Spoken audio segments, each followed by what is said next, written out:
Stories, most of us love stories. As we get older, we like to tell stories. I know Sue and I are retelling the same stories to each other. I don't know if that's a sign we're in our 60s or what, but, you know, people love to hear stories and they love to tell stories.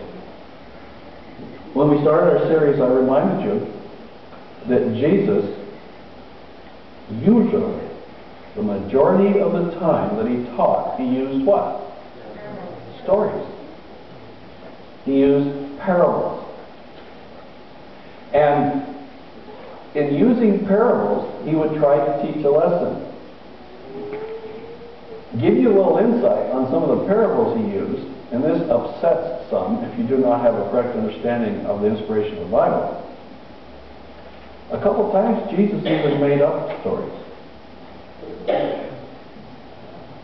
to try to get a point across. But he made a story up once, especially that's bothered Bible students for a long time, that was completely fabricated. Some of you may know what story that was.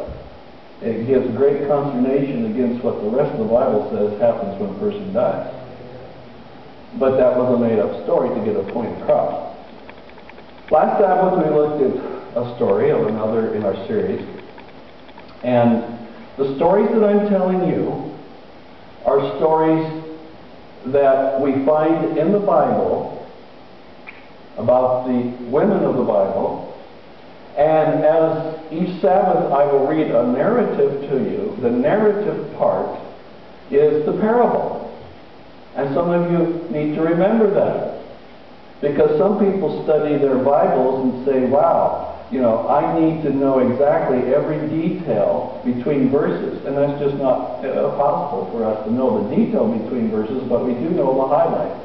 And so when you're going to tell the story, you try to imagine the context and the background of that situation, and then you try to fill that in, and taking a little liberty to fill that in, but at least we know the main portion of the story.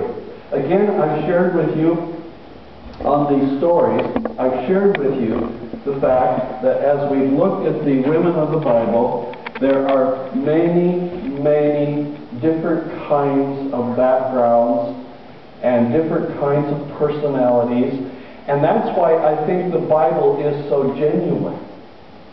It does not try to gloss over and cover over the humanness of the characters that you do find in the Bible. And there are some characters in the Bible, aren't there? You know, if you look back at their backgrounds and where they came from, every character in the Bible, however, the reason it's recorded there is to see how God can come into that situation and how he can speak to that culture and that situation of the time.